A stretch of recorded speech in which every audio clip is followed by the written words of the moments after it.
All right, welcome to a deep dive into habits. We're using James Clear's Atomic Habits, trying to give you a really solid understanding of how habits work, and more importantly, how you can make them work for you. Yeah, it's not just about forming good habits. It's understanding how they shape our lives in ways we may not even realize.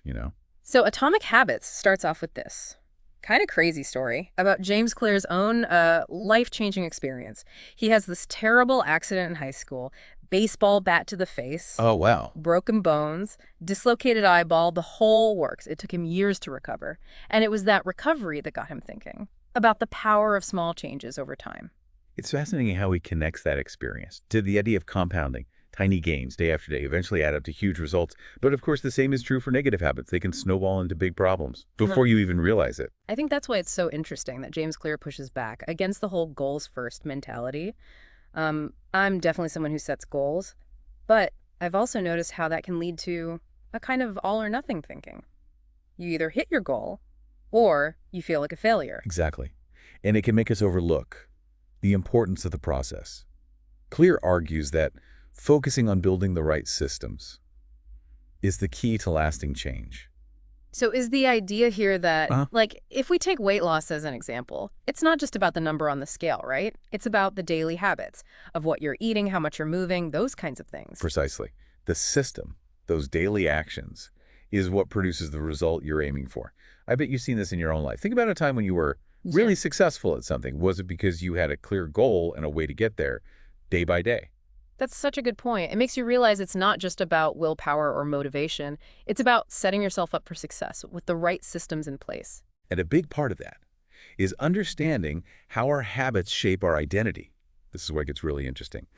Clear says our habits are basically votes for the type of person we want to be. Oh, I love that. So it's not just about forcing yourself Yeah. to do things you should do. It's about becoming the kind of person who does those things naturally. It's about letting your values drive your habits, rather than the other way around. Ask yourself, what kind of person do you want to be? What habits would that person have? That's such a powerful question. It makes you realize that your habits are a reflection of who you are at your core. Now, to understand how to change those habits, we need to look at how they actually work in the brain. James Clear lays out a simple but powerful framework, the 4 stages of a habit loop. Okay, let's break that down. I feel like my habits just appear out of nowhere. It'd be amazing to have more control over that process. That's exactly what this framework helps you do. The first stage is the cue. This is anything that triggers your brain to initiate a behavior. For our ancestors, cues were things like the scent of food or the sound of a predator. So today, a cue could be anything from seeing your phone light up to walking past your favorite bakery. Exactly. And once your brain recognizes a cue, it triggers the second stage. Craving. This is the motivational force behind the habit. So it's not just about mindlessly doing something. There's a desire driving that action. Right. And that desire leads to the third stage, the response, which is the actual habit itself. It could be anything from checking your email to going for a run. And finally, we have the reward. This is what makes the habit stick. The reward reinforces the behavior in your brain. If it feels good, you're more likely to repeat it. Think about the dopamine rush you get from social media, or the endorphin high after a workout. Okay, so we've got this loop happening. Cue, craving, response, reward. But how do we actually use this knowledge to, say, break a bad habit or build a good one? That's where Atomic Habits gets really practical. Clear provides a bunch of strategies for hacking each stage of this loop, which is what we'll dive into next. That's awesome. I'm already feeling like I have a better grasp on what's going on behind the scenes of my own habits. And one more thing before we move on. James Clear talks about this fascinating study on Japanese railway conductors. They have this habit of pointing and calling out their actions as they operate the train. Signal is green, doors closing, that kind of thing. What's the point of that? Seems a little excessive. It's all about deliberate awareness. By verbalizing their actions, these conductors are forcing themselves to stay present and focused, which helps them avoid mistakes. So they're basically hacking their own brains to reduce errors. Exactly. And Clear suggests we can do something similar with the tool called the Habit Scorecard. It's basically a list of your current habits, good and bad, so you can start to see them more clearly. And once you're more aware of those habits, you can start to identify the cues that trigger them. Like, okay, every time I walk into the kitchen, I automatically reach for a snack. Precisely. And then you can start to change your environment to make those good habits easier and those bad habits harder to do. I'm starting to see how this all fits together.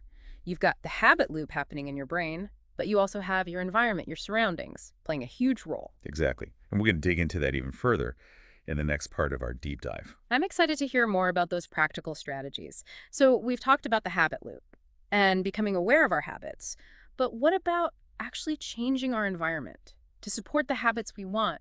I'm really interested in this idea of making good habits easier and bad habits harder. It's one of the most powerful levers we have when it comes to habit change. Think about it this way. Every habit exists within a context. Our behavior is influenced by the cues and triggers around us. So you're saying that our environment Mm, can either work for us or against us when it comes to building the habits we want. exactly. James Clear uses this great analogy to illustrate the point. Imagine yourself walking down a dark street late at night. You're probably feeling cautious, maybe even a little scared. Right. Your senses are heightened, you're looking over your shoulder. Now imagine yourself in a brightly lit church during a service. Your demeanor is probably completely different. Yeah, you're relaxed, feeling peaceful, maybe even a sense of reverence. It's the same you in both situations, but your behavior changes dramatically based on the environment. And the same principle applies to our habits. So if you want to eat healthier, don't keep a bowl of candy on the counter, keep a bowl of fruit instead. Make the healthy choice, the easy choice. Exactly. Clear has this great line, make the cues of good habits obvious and the cues of bad habits invisible. And I remember that crazy story from the book about the first cash register. Before cash registers, employee theft was a huge problem because there was no easy way to track transactions. But once cash registers became commonplace, theft plummeted. It's a perfect example of how changing the environment can change behavior by making it harder to steal. They made honesty the path of least resistance. This is all starting to make so much sense. But I'm thinking about those times when the reward for a good habit feels really far off. Like working out is great, but it's not like you get ripped after one session. How do you stay motivated when the payoff is way down the road? That's where understanding how our brains are wired comes in. Clear points out that we haven't evolved much. From our hunter-gatherer ancestors, we're still programmed to prioritize immediate gratification. It's like our brains haven't caught up to the modern world. In a way, that's true. It explains why we find it so hard to resist that extra slice of cake, even when we know it's not good for us in the long run. So how do we outsmart our ancient brains? How do we make those good habits, the ones with delayed rewards, more appealing now? Clear offers some clever strategies. One is to bundle a good habit with an immediate reward. Oh, I love this. So maybe you only let yourself listen to your favorite podcast while you're on the treadmill. Exactly. Or you save a special treat for yourself. After you finish a challenging task, you're basically hacking your brain's reward system. And what about making bad habits less appealing? I need help with this. One idea is to add an immediate consequence to the bad habit. Like every time I mindlessly scroll social media, I have to put $1 in a jar. Exactly. Or there's that funny story from the book about the Auburn fan who made a bet with his friends. If he didn't hit his fitness goals for the week, he had to wear an Alabama hat, their biggest rival, for a whole day. No, that's motivation. I can see how that would work. The other powerful tool for making habits stick is tracking. I have to admit, I've tried habit tracking in the past, and I always fall off the wagon. What's the secret to actually making it work? Well, first, understand why it's so effective. Seeing your progress visually, even if it's just a bunch of check marks on a calendar, can be incredibly motivating. I guess it's kind of like a game. You want to keep that streak going. Right, plus that visual reminder keeps the habit at the forefront of your mind. You're more likely to do it if you're thinking about it. And I remember that example from Atomic Habits about the trip to Europe savings account. Every time you save money instead of spending it, you put a little bit in that account. You're literally watching your progress toward your goal. It's a great way to tie the habit to a tangible reward. Why don't you pick one habit you want to track this week? Just one. And see how it feels. I'm going to try that. I'm also curious about this idea of accountability partners. Can you tell me more about how that works? Think back to our ancestors again. Those who lived in tribes and communities were more likely to survive. Social connection is in our DNA. So we're hardwired to care what other people think. In a way, yes. And we can use that to our advantage. Having someone to hold us accountable can be a powerful motivator. I'm picturing that scene from Atomic Habits where where James Clear talks about Roger Fisher, the guy who helped negotiate arms treaties during the Cold War. Fisher had this radical idea for preventing nuclear war. He proposed putting a nuclear launch button inside the chest of the president's closest advisor. So if the president ever decided to launch a nuclear attack, that advisor would die, along with millions of others. It's a pretty extreme example, but it illustrates the point. Consequences can be a powerful motivator. And thankfully, most of us don't have to deal with consequences of that magnitude, but just having a friend, a family member, or a coach to check in with can make a big difference. It creates a sense of responsibility, knowing that someone else is aware of your commitment. All right, so we've talked about a bunch of different strategies: environment design, making habits satisfying, tracking, and accountability. But how do we know which habits to focus on in the first place? That's a great question. And it's something that James Clear addresses in the book. He says that we need to find a game where the odds are in our favor. What does that mean? It means focusing on areas where our natural talents and interests align. So if I'm terrible at math, maybe I shouldn't try to become a theoretical physicist. Ha, probably not. But the good news is, our genes don't determine our destiny. They just highlight areas of opportunity. It's like finding your sweet spot, where your natural abilities and your interests intersect. And once you've found that sweet spot, you can start experimenting with different habits to see what works best for you. This is making me think about the Goldilocks rule. Can you remind me what that is and how it applies to habit formation? The Goldilocks rule is all about finding the right level of challenge. We experience peak motivation when we're working on tasks that are just on the edge of our current abilities. So not too easy, not too hard, but just right. Exactly. Think about it this way. If a task is too easy, we get bored. If it's too hard, we get frustrated and give up. But when it's that perfect balance of challenging and achievable, we enter a state of flow. I love that idea. It makes you realize that the biggest threat to success isn't necessarily failure, but boredom. And boredom can be a real killer of habits if we're not engaged. If we're not feeling that sense of challenge, we're much less likely to stick with it. So how do we keep things interesting? How do we make sure our habits stay in that Goldilocks zone? As we master a habit, it naturally becomes easier. So we need to find ways to continuously challenge ourselves. Maybe we increase the intensity or duration of our workouts. Maybe we try a new creative project. I'm thinking about all the times I've started a new workout routine with so much enthusiasm, only to lose interest after a few weeks because it became too easy. It's a common trap.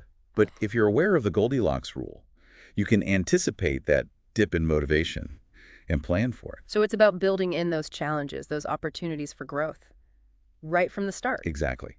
And it's about remembering that mastery is a journey, not a destination. There's always room for improvement, always something new to learn, always a way to push ourselves a little further. This is reminding me of that quote from the book. Professionals stick to the schedule. Amateurs let life get in the way. It's all about consistency, about showing up even when we don't feel like it. That's what separates those who achieve mastery from those who don't. This has been so helpful. I feel like I have a whole new framework for thinking about my habits and how to make them work for me. And we're not done yet. In the next part of our deep dive, we're going to talk about the importance of reflection, refinement, and how to overcome those inevitable plateaus that we all experience. Can't wait. We've covered a ton of ground on habits. Everything from the habit loop to how our environment and even our social circles play a role. But I'm curious, what about when you hit a plateau? When you're putting in the work, but not seeing the progress you want? Atomic Habits talks about that too, right? Absolutely. Plateaus are totally normal. And honestly, they're a sign that you're pushing yourself. James Clear emphasizes the importance of reflection and refinement. It's not enough to just do the habit. You have to step back and assess if it's still serving you. Yeah, and I think sometimes it's easy to get attached to a habit, even when it's not really working for us anymore. Like you put in all this effort to build it, and you don't want to just abandon it. Right. There's this sense of, well, I've come this far. But sometimes letting go of a habit is the best thing you can do to make room for something better. That makes sense. It's Yeah. like you're making space for new growth. Exactly. And it's important to remember that. Our identities are constantly evolving. So the habits that served us in the past might not be the ones we need to move forward. So how do we know when it's time to tweak a habit or even completely ditch it? That's where that reflection piece comes in. Take some time to evaluate your habits, maybe even write them down, and ask yourself, Is this habit still helping me become the person I want to be? Is it contributing to my goals, or is it holding me back? That's a great exercise. I think it's also important to be honest with ourselves about whether we're actually enjoying the habit. Oh, absolutely. If a habit feels like a chore, if you're dreading it every day, that's a sign that something needs to change. And I think sometimes we can get so caught up in the shoulds, like I should be exercising more or I should be eating healthier, that we forget to ask ourselves, what do I actually want to do? It's so important to find that balance between pushing ourselves outside our comfort zones and honoring our own needs and preferences. Because ultimately, Yeah. the most sustainable habits are the ones that feel good, the ones that we actually look forward to doing. That makes so much sense. This has been such an insightful deep dive. I feel like I have a whole new perspective on habits and how to make them work for me. I'm so glad to hear that. I'm curious, do you have any final words of wisdom for our listeners? I think the biggest takeaway from Atomic Habits is that small changes, done consistently over time, can lead to remarkable results. So Yeah. don't get discouraged if you don't see those big transformations overnight. Just focus on showing up each day and taking those small steps forward. That's such a great reminder. All right, folks, that's our deep dive into atomic habits. We hope you found it helpful and motivating. Until next time, keep learning, keep growing, and keep building those habits. That will help you live a life you love.